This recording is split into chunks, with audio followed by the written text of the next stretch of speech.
Welcome to the Customer Wins podcast, where business leaders discuss their secrets and techniques for helping their customers succeed and in turn grow their business. Hi, I'm Rich Walker, the host of the Customer Wins, where I talk to business leaders about how they help their customers win and how their focus on customer experience leads to growth. Some of our past guests have included Austin Netzley of 2X and Mark Furman of eTream.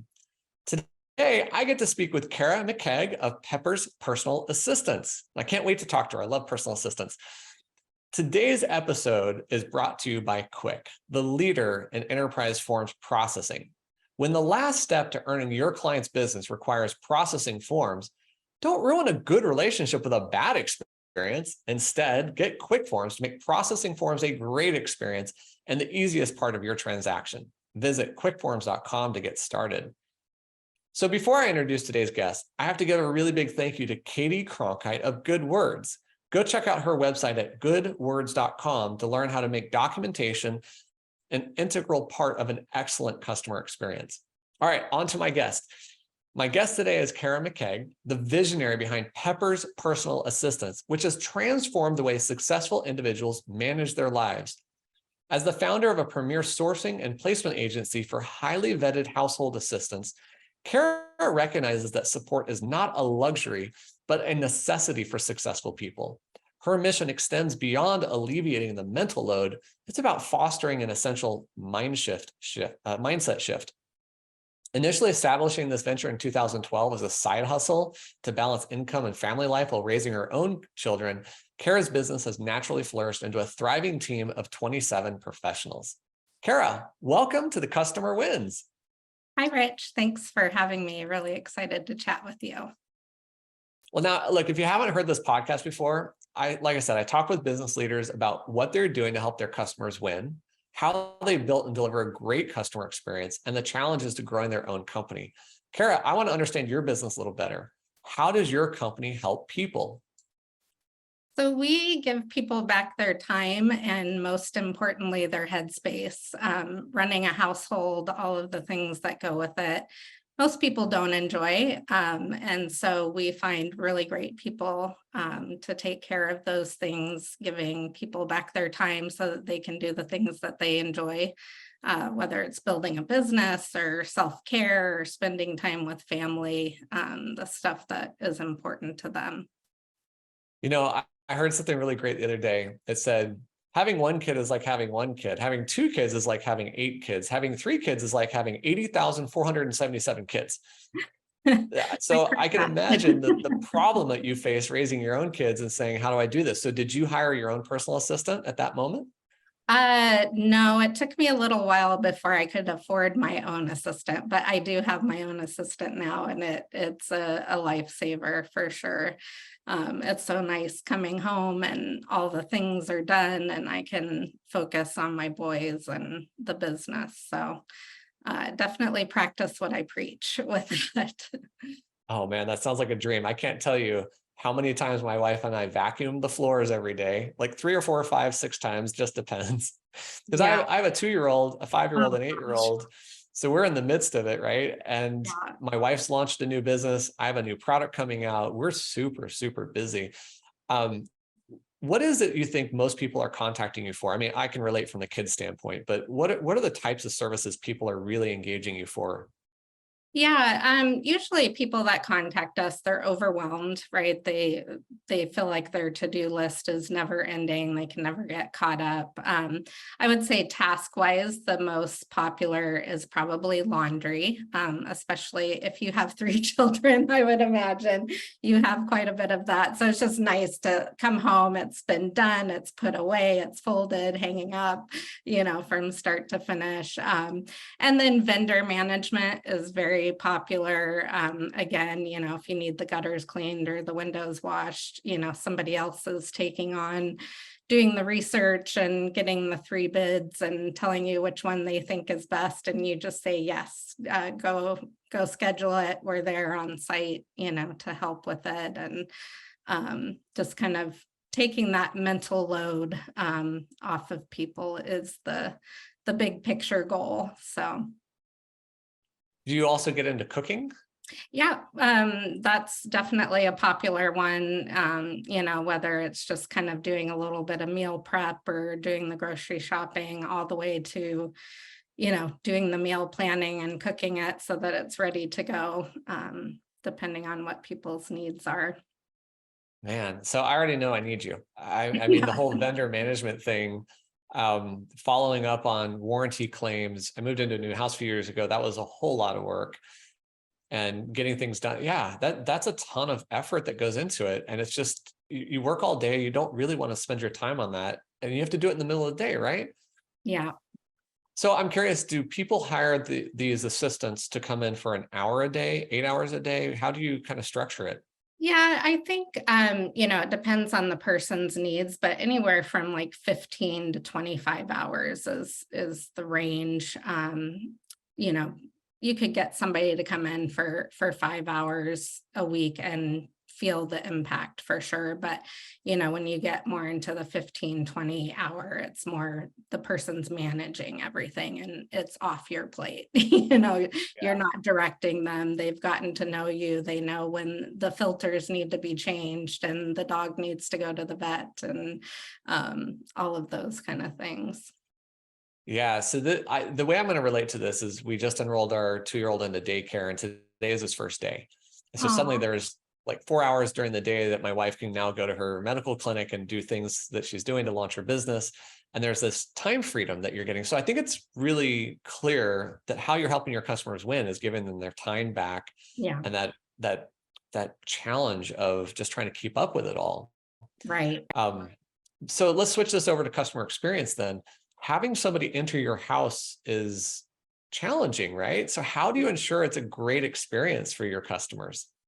Yeah, that definitely is the hardest part. It's very vulnerable for people to invite somebody they don't know into their home. So that's an important part, of what we do.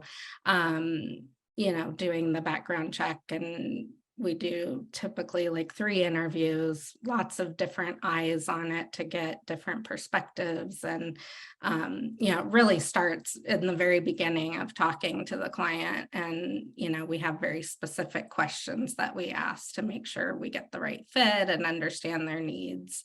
And then the getting started, once the person's hired and they're in the home, we have a whole process, to make sure that it's easy to get started, and the communication and, all of those things. So a lot of support there in the very beginning. The first 90 days are super important with feedback and communication to make sure everybody's on track for a long-term relationship. Okay. And so do some of these assistants then manage multiple households on a weekly basis, and they're going back and forth?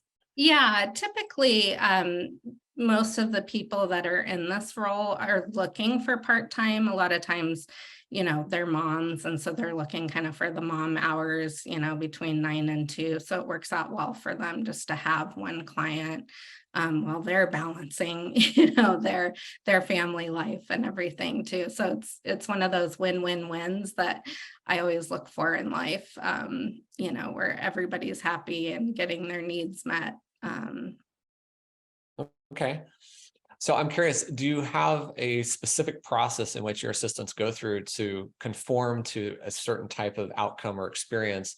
Because I can imagine different households manage things differently. I'm like, my family's allergic to milk, don't have any milk products, so can't cook with any milk products, that kind of stuff. How do you build that with this team that's highly specialized to their client? Yeah.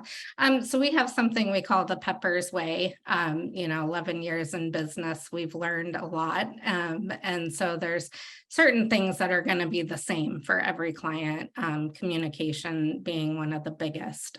So we do a lot of training on communication to make sure that it's clear, concise. Our clients are busy. It's like, let's get to the point. The other thing we've created as a household guide. So things like a milk allergy that would be in there highlighted, there's milk allergy in the home. everybody knows it, and, you don't have to repeat it is kind of the point of the household guide. We add things in there as we go along, whether it's how somebody likes their shirts folded or their favorite brand of coffee or, all of those things, just to really get it in there. With vendors and stuff, we track who the vet is and have all the contact info in there. And it just makes it super easy in that onboarding process to get to know the client and make their life easier, so they're not having to repeat things. Yeah. So smoothing out that process is a big part of what makes you unique and special in your value proposition. So somebody comes to you, they know they're going to get a high quality experience. How do you measure success? Is it the long-term relationship? Is it, repeat business? How do you guys look at it internally? Yeah, I think it's feedback from the client is really our most important. We love, just this morning I saw in Slack, one of our clients was just like gushing about, thanking their PA for helping them get ready for a dinner party last night and what a huge success it was. So when we see those things, we're like, we know we're providing value, and that just feels really great for everybody. But definitely long-term, success is good too. We want, Yeah, no, the goal being is for paid for a them long to time be, always helps. yeah. And just, having one personal assistant obviously is very, there's a lot of value in that if you're not having to train somebody else, so that we really focus on retaining the PAs and making sure that we're putting everybody in a place where they want to stay and are happy, Yeah. both client and employee side. So I know that you're based in Seattle, but you can place people nationwide.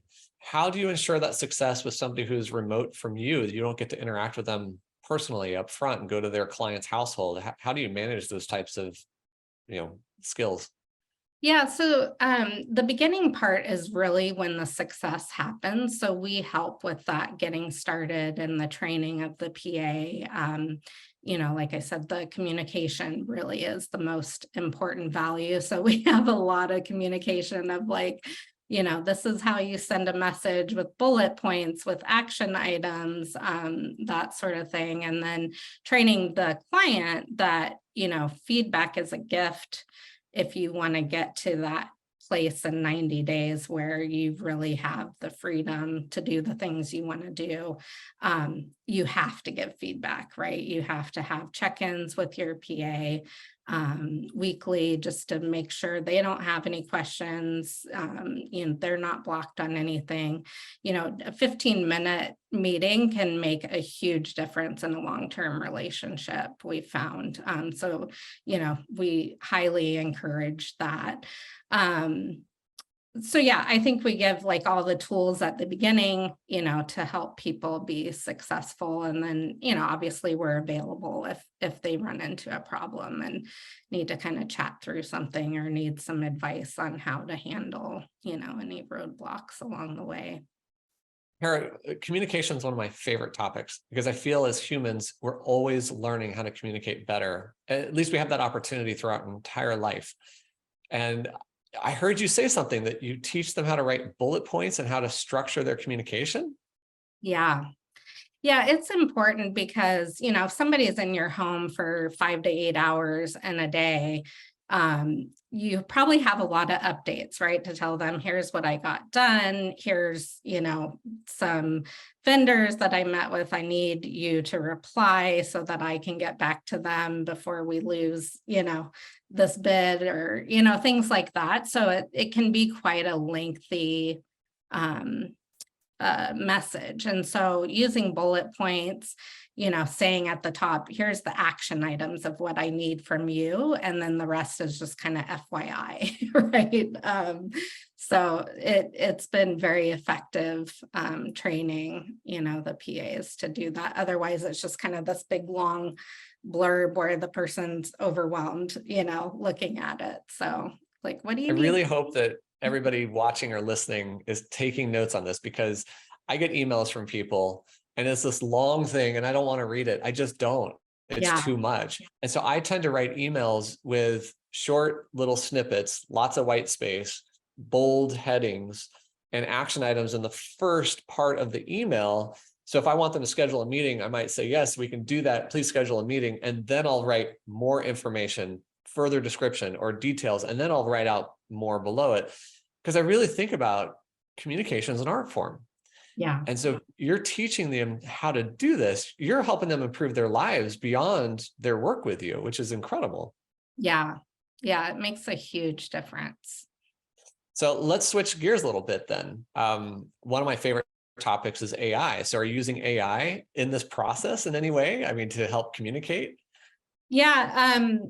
I have used AI like, in messages just to kind of check, like put something in and like, help me improve this kind of thing. But it's funny because I'm a tech person. I love, new apps and all the new things. I'm always checking those out. And so when ChatGPT came out, I think around December, it was like one of those where I heard about it. And then the next day I heard about it again and again and again. And so I went and checked it out and tried to get my team on board. And they were just kind of rolling their eyes like, Kara, here we go again, another new thing for us to learn. And so it's kind of an internal joke with the management team. They're like, anytime I bring up ChatGPT, but there's some great ways that Peppers uses it too for clients, like doing meal plans, or we had a client who had a lot of food allergies and, a certain kind of diet. And it's like, you can just plug in, like,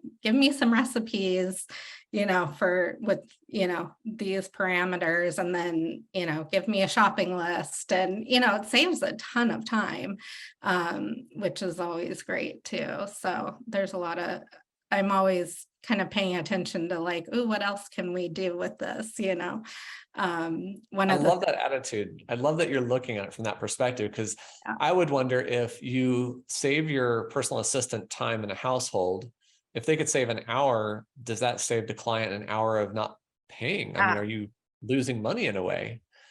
No, because I think there's always plenty to do, right? So I don't think we're allowed to provide more value to the client, right? We can add on more tasks to do for them. I love saving time. We also have like a vendor list we've been building for, 11 years, and that saves a ton of time because that's where our PAs go first to that list to find, like a dry cleaner or, all the different things that we've already vetted them and we've had great experiences. And so they're not doing, an hour of research. They're doing 10 minutes of looking at our vendor guide and calling those 3 people, right, instead. Yeah.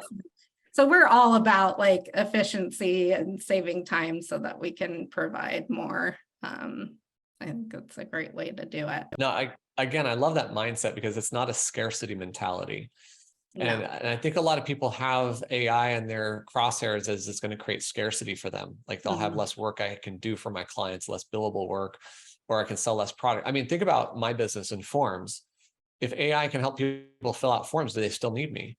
If they don't ever have to fill out a form, do they still need me? I'm all about it. If you can eliminate forms in your business, do it. Congratulations, like do it. But I also know the truth. The truth is that it's really easy to create a form, and somebody is going to create another form for another reason because it's the way you start. And it's a graduation process. And now AI is at the top of that food chain, and not everybody's getting to that top, or they can't. They just can't. Yeah. So I think it's really admirable that you're looking at that. Do you find that your clients have any kind of expectation of you using certain tools?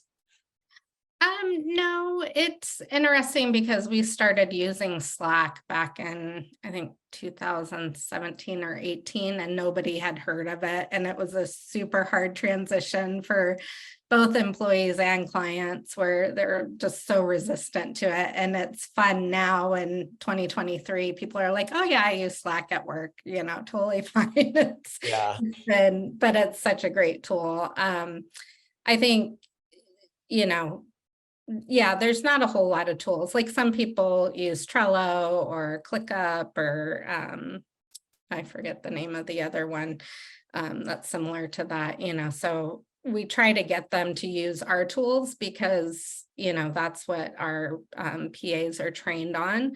Occasionally we get somebody who's like, no, I don't want to change. This is what I use every day. And we're like, okay, then we're going to need your help to train the PA, so it's a much better experience if, they're using our tools, but, it Yeah. doesn't work that way. So I don't know if I'll give you an idea, because maybe your personal assistants already do this, but one of my favorite uses of ChatGPT is to write children's stories with my kids' names in it on adventures that they would love and be entertained by.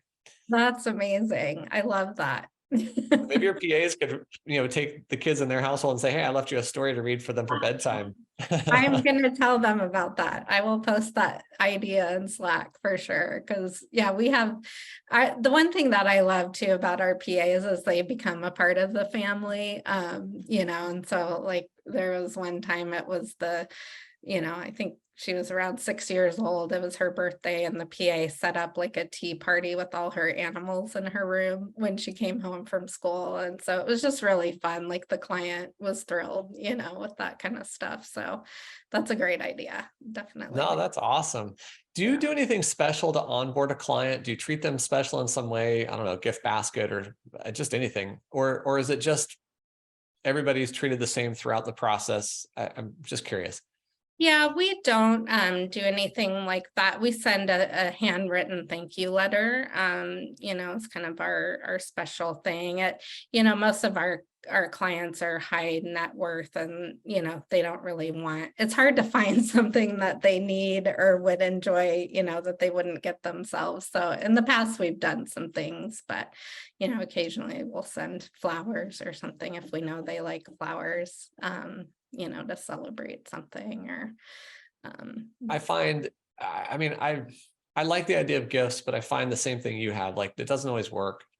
When people send me stuff, it's very nice that they thought of me, but I didn't need caramel popcorn. My right. diet doesn't need that. And it's like, it's nice, but I didn't need it. And so I also think that the service you're providing is the gift, right? If they get value out of your service, that is what they care about. So the focus is on how fast can I get you the value of what we actually provide. Exactly. So how long does it take to get a personal assistant onboarded into a client's household to actually perform work that provides value? Yeah, it depends obviously on, location and hours and all of that. But I think typically it takes anywhere from 3 to 6 weeks of us recruiting and all of that. And then, about a week of training time and getting them in the home. And first 30 days are always a little, it's like you feel relief, but you're still putting in quite a bit of time and energy. So I like to remind people it's an investment. The more you put in the beginning, the quicker you're gonna get that. I like the 20-80 rule, right? Like in the beginning, you're putting in 80% of your time to get 20% back, but then that flips, usually around the 90-day mark when everybody's kind of in a groove and really is understanding the household and the needs and preferences. So Yeah. All right, Kara, I want to ask you kind of maybe a challenging question. And I don't want you to say anything that you're uncomfortable saying per se, but one of the things that I think about with a personal assistant service is, when do I make enough money to be able to afford that? And how do I budget for such a thing? And what does that mean to me tax-wise? So what is the stage at which somebody says, I can afford this, I'm ready to do this, I want to add this person into my life?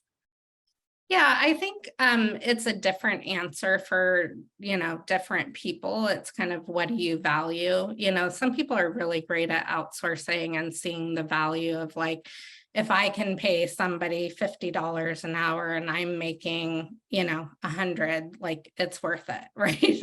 Some people, Right. May not, may have that kind of scarcity of like, ooh, and it depends on where you are in your life and investments and, all of that kind of stuff. But, I think figuring out what you can afford, and, it depends on where you live, but it can be quite affordable to hire a household assistant, $20 to $30 an hour in some locations, up to probably 65 or so, for somebody that's more of like a household manager, in a bigger city. So, Yeah. and, if you're just doing like 10, 15, 20 hours a week, it definitely, when you think about the time you're buying back and the things that you're able to do because somebody else is doing all the little things that you're either not good at or don't want to be spending your time doing, it can be a really huge value. Yeah. No, that's a really, really important point, because it is about what you value. My father-in-law makes a lot of money, can afford to fly first class anytime he wants, but will not. Oh, He and doesn't value it. But he'll go spend $10,000 at the roulette wheel. Like, oh how do you make gosh. sense of that, right? Yeah, I can't relate. Yeah, no, that's fascinating. And I think it's helpful for our audience to kind of think about that, is like, where do you value your time, et cetera. So one other question I have about this, and we'll kind of wrap up here, is that, do business owners get to run this through their business and write it off, or is it always like some other expense? Yeah, I would say talk to your CPA about that. I do personally. Hopefully IRS isn't like gonna say, because it is, for me, like, it helps me grow and build my business. But I don't want to, give bad Well, but advice. look, I mean, we work from home these days, right? Yeah. And I need to spend more time in my business. So can I only hire somebody who does business stuff? I don't know what that is. Buy me supplies, go to my UPS drop off, or can I have them do household things that alleviate stress from me? Yeah. Like, I have a motorhome and I had to follow up on service for it. So, I mean, that's half an hour of phone calls in a week to get that done. That's a half hour I lost. Right. I Yeah. would prefer to write it off. So if you have customers doing that, I mean, that's a good enough answer. If customers can do that, and if it's the right fit for them, and they have approval with their advisors, obviously. Yeah. Yeah. I'm like, if you have a CPA, I'd ask them. I'll double Yeah, check for sure. my CPA too. Well, look, this is awesome. As we wrap this up, I have another question for you, but before I go there, what's the best way for people to find you and connect with you? Yeah, so our website is paseattle.com, and all of our links are on there to connect with us. And then on LinkedIn is a great place to connect. I really love connecting with people on there and cheering them on, and try to provide value things for people to enjoy on my page as well. So, and it's just under my name, Kara McKeage. So. Cool. So that's P as in personal assistant. So PA Seattle.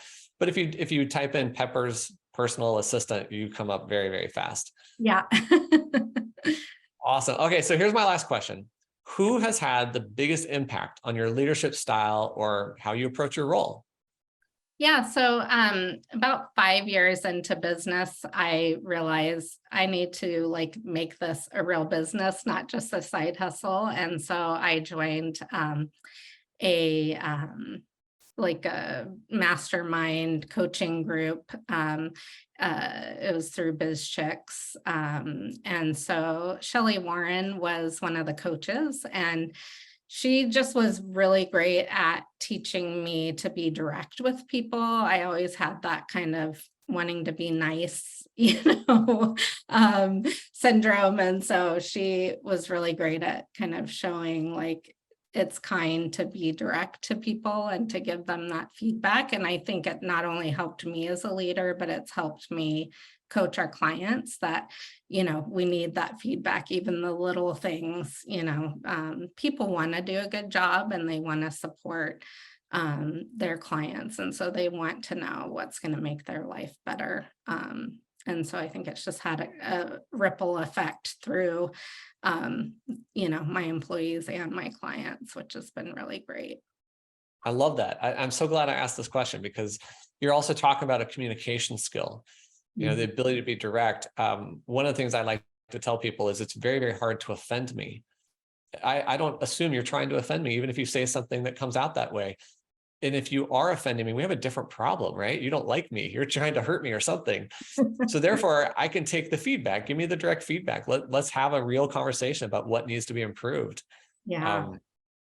I imagine a lot of the clients you serve are of that mindset as well. They got successful by being direct and getting things done, and that's what they want from you. Yeah, definitely. Love that. Wow. Well, this has been a fun conversation. I want to say a big thank you to Kara McKeage, founder and CEO of Pepper's Personal Assistants, for being on this episode of The Customer Wins. Go check out Kara's website at paseattle.com. And don't forget to check out Quick at quickforms.com, where we make processing forms easy. I hope you've enjoyed this discussion. We'll click the like button, share this with someone, and maybe even subscribe to our channels for future episodes of The Customer Wins. Thank you for joining me today, Kara. Thanks for having me, Rich. It was a lot of fun. Thanks for listening to the Customer Wins podcast. We'll see you again next time, and be sure to click subscribe to get future episodes.